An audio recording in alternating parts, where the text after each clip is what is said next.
Today's Friday again. Kararating po ulit namin galing sa trabaho at ngayon magpre-prepare. Galing kami sa palengke. Actually, tagkape. Tapos ngayon, magpre-prepare kami para sa aming dinner naman. Sa dinner nila na may sabaw kasi sobrang lamig na ngayon dito. Then, ito nga ang ating gagawin ngayon. Naka-twist din kasi wala kami pang asin. Charot. So, ayan nga ulit si Chef Jojo. Yan, ay magluluto siya ng ano ba tawag nito? Yung pigi ng baboy.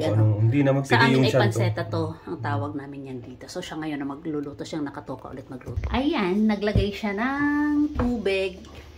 Para yung unang kulo niya ay lagyan ko lang ng asin para malagyan ng konting sabor. Isang kulo lang yan, di ba? Oo, pakukuluan lang natin tapos itapon na natin. Ayan, pakuluan lang natin. Na. So, isang kulo lang yan, then tatapon, then hugasan niya yung karne. Pechay dito. Ang kanyang mga gulay, yung pechay. Tapos, dito, yung akin ay spinach. Ayan, so akin ang spinach. Patingin niya yung spinach mo. Ayan, green na green siya, guys. Tapos parang pechay ito, pero aselga. Parang pechay dito. Ayan.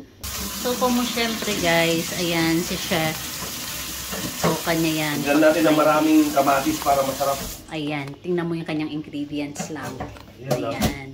Tapos, lagyan kamatis, natin sibuyas. So, bakit mo gagawin yan ngayon, Chef? Ibabad natin. Ibababad muna. Ayan, ilagay niya. Malinis naman dyan actually. So, ayan guys. Ang kanyang pechay ay nililinisan niya muna kasi maraming buhangin. Ito malinis dito, itong pika namin dahil hindi naman kami nagtututbrush dito o ano. Oo. Panghugas lang talaga dito. Hugas plato lang. Hindi naman kami nagtututbrush dito. Kaya malinis ito. Ayan. Tapos mamaya ilalagay siya sa strainer para ma-dry. Marami kasi siyang buhangin guys kasi ito binibili namin ito sa isang dito sa palengke namin ng mga bayo siya kasi pag mga bayo ganyan daw, bayo. Charot. So, ayan. Lalagyan niyo yan dyan. Lalagyan kami na ulit ng tubig at lalagyan ng asin para ibabad niyo lang muna. Ayan. So, ayan ang aming pang-asin ngayon guys. Ayan. Lemon. Hindi ko siya masasabing sinigang ko. Pero, basta inasiman. Sinigang na rin. Pero ang pang-asin natin lemon. Kasi mura ngayon ang lemon dito. Mura ngayon. €1.20 lang ang kilo. Magkano? €1.20. €1.20. Yan, ikukunin natin yung juice. Gamitin natin yung juicer naman. Yan.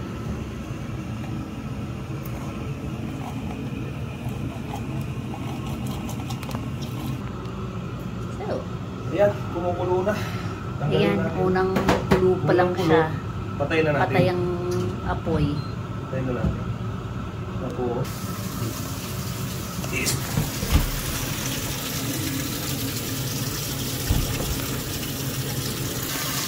hindi na dapat inuha. Ibabalik ko ngayon. Ayan.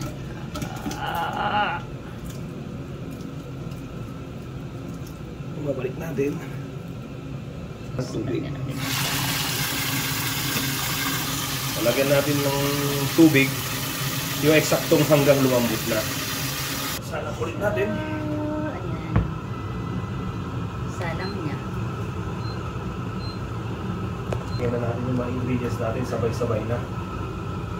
Kamatis. Sarap pag maraming kamatis.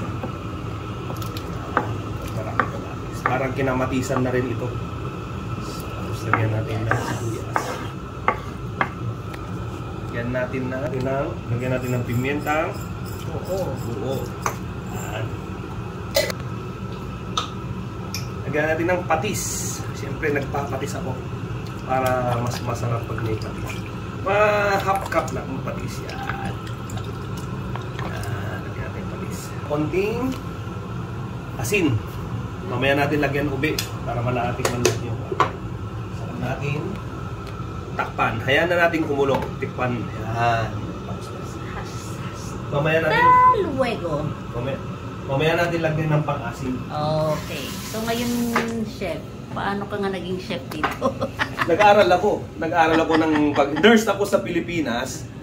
Nung pagdating ko rito, Ano yon, registered ka doon? registered ako doon sa Pilipinas. Nagtrabaho din ako sa ospital, naging medical representative din ako. Pero ito ang ating promised land. Nandito tayo sa Barcelona, Spain ngayon. Pero pagdating ko rito, nag-aral ako ng culinary. Ayun. Marami akong pinagdaanan. Kaya pala. Nag-aral ako ng culinary hanggang nag-apply ako ng mula umpisa. Mahirap, naghugas muna ako hanggang umangat ako ng posisyon. Oh, kaya pala naging chef siya. Dati siyang nurse. Dati siyang... Hindi naman dating nurse pa rin ako. No, I mean, registered nurse siya Oo. sa Pilipinas. O bakit mo nga kasi hindi nga kasi ginamit ang pagiging nurse mo rito Kasi sa Espanya? dito sa Spain, libre lahat. Libre ang doktor, libre ang hospital. Pag nag-nurse ka, parang social worker ka lang, mababang sweldo. So, pag chef ka, medyo mas maganda. Hindi ko naman sabing malaking sweldo, pero mas... Ayun. So, ano yun? Yung bakit ka naging ano? Yun nga, Naging- nurse tayo. Nurse tayo dati, kaso nga lang. Dito kasi, mas malaki ang sweldo ng mga... Dito ka nga dahil yung ilaw. mas malaki ang sweldo ng mga... Kusinero. kusinero. Kasi pag yung nurse ka lang dito, parang nagtatrabaho bilang social worker. Kasi dito libre lahat. Libre ang doktor, libre lahat. Hospital, libre lahat. Wala kang binabayaran. Tapos pag yung may reseta ang doktor dito, 70% discount sa pharmacy. So ang binabayaran mo, 30% na lang. So, malaki. Habang nagpapakulo kami niyan, mag-usap muna tayo bakit siya naging hefe dito sa Nag-aaral ako sa culinary. Nag-aaral ako ng Dito sa culinary dito. Barcelona. Mahirap mag-aaral ng culinary dito dahil hindi naman English. Oo. Puro Spanish, hindi pa ako masyado nakakaintindi ng Spanish noon. So, ilang Pero taon ka na meron dito, akong dictionary. 22 years na ako rito sa Spain. Okay. 22. Eh tayo, Dalawang dekada guys. na dalawang siya rito. kalahati na ng buhay ko dito na ako sa Espanya. Aha. Kalahati na ng buhay ko, nagkukusina na ako. Bueno, masarap magkusina. Basta sabi nga, kung mahal mo ang trabaho mo, magaan, madali lang magtrabaho. Tsaka alang-alang sa pamilya, wag na tayong mamili ng trabaho. Hindi naman kung anong trabaho meron ka. Ang importante kung paano ka kumita at magtrabaho na mabuti. Yun naman ang pinaka-importante. Hindi na, wag mo nang isipin kung sino ka. Kasi masakit na hindi ko man lang nagamit yung natapos ko habang pinaghirapan ko yun ng ilang taon. Pero kita pa rin, Chef, gagamitin mo pa yung pagiging ano mo, Medyo mahirap na sa ngayon kasi nurse mo. ilang years na ako, 30 years postgraduate na ako halos 30 years postgraduate na ako. Medyo mahirap na kasi ngayon Oo, kasi na. actually nagagamit naman niya yan sa mga anak niya. Ngayon sa amin. apo. Ngayon sa apo. Medyo okay naman kami. Ang importante ngayon kung paano ka kumita ng marangal. Yun naman. Oo, Ako hindi kasi- naman sa hirap ng buhay talagang sipag lang kahit saang banda ka namang Ayaw. lupa-lup basta masipag ka lang. Walang problema. So, yan ang story ni Chef Jojo. Yes, Sa kanya, sir! isa siyang registered nurse sa ating, at dito siya ay head chef siya dyan sa Santa Maria del Mar. So, visit na Barcelona! So, wait tayo sa ating nilulutong masarap niyang ulam pero. Ayun! Mamaya pa yan, matatagal. So, antay tayo guys sa kanyang niluluto. So, tingnan mo nga itong aming chef. Ganito ang aming pag Biyernes. Ayan. Dumating kasi ngayon ang tubig. Lagyan muna natin tubig natin. Wala tayong tubig. So,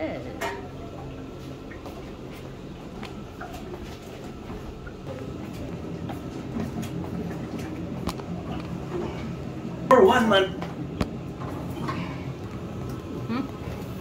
oh, pulo na. Gumugulo na. Ayan. Lagyan natin sa 7. At lagyan na natin yung pang-asin. Para ma-absorb niya yung karne. Yung karne. Yung kanyang limon. Yan ang kanyang twist sa kanyang sinigang. Wala tayong pang-asin, limon na lang. Natural. Natural. Natural na asin. Okay. Mamaya. Asin? Hindi. Di pa? Di pa din. Di pa. Dagdagan natin mamaya. Guys, silipin na natin yung niluluto ni Chef Jojo. Ay! Yan, malambot. Ayan. Malambot na. Malambot Lagyan na natin yung gulay. na. Lalagay na niya yung kanyang gulay. Ano to? Pechay. Ayan. So, ayan. So, anong gagawin? Papakuluin lang, tapos done. Oh, No? kulo lang ng konti, itapos na. So, yung Alam dito nyo ba, na. guys, ang sarap kasi tinikman ko yung sabaw niya. Di ba yung nilagay natin ay limon? Ang sarap. Iba Ang yung sarap asin ng ng limon. asin niya. Yo, yan ang gusto ko. Wala kami mga gabi-gabi dito, yung mga gabi. Dahil wala kami yan dito. Charot. Wala na talaga. Meron, pera nasa sentro. Nasa Asian. Malayo kami sa Asian. Ayos na. So, ayan ang aming kusina nagkakalat. Ayan ang aming chef ngayon, ang nagbigay ng aming Yes. masarap na dinner. Pero ang akin ay ito lang, guys. Yan lang po ang akin. Nakisawsaw lang ako itong aking spinach. So, ang ginawa niya dyan sa aking spinach, inilublob niya lang doon sa kumukulo. Then, pinahon niya na. So, yun lang ang aking dinner for tonight. Ang kanila yun, may sabaw. Pero matitikim ako ng sabaw niya kasi masarap. Alak ko. Nandun siya sa kusina. Ayun. Ano yan? Patis. Patis. Ayan, nagpapatis siya. Nagkakagulong aming kusina. Tsaka, kasi magdi-dinner na kami. Si Silly Boy, lalagyan daw niya ng sili ang kanyang patis. Unahan ko na sila. Tingnan mo.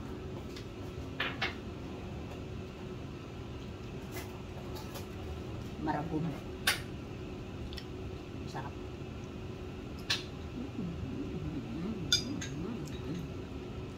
So, that's it. Tapos na magluto si Wapong Badoy. Si Chef Jojo tapos na magluto. Tapos na magluto. Ang sarap-sarap. Mamaya magdidinner. Marami kaming i-upload. Oo. Every Friday magluluto kami ng ulam namin. Yun lang ang aming time. Ay, patayin na natin itong ating ilaw sa likod. So, Kasi dito na lang. tapos na. So, kainan na. Magdi-dinner na kami. Dinner na. Yun lang ang aking Yes, sir. pagkain. Spinach. So, that's it. Thank you, Chef Jojo, Bye-bye. for your sinigang. Thank you for watching. Pampalakas ito. Bye.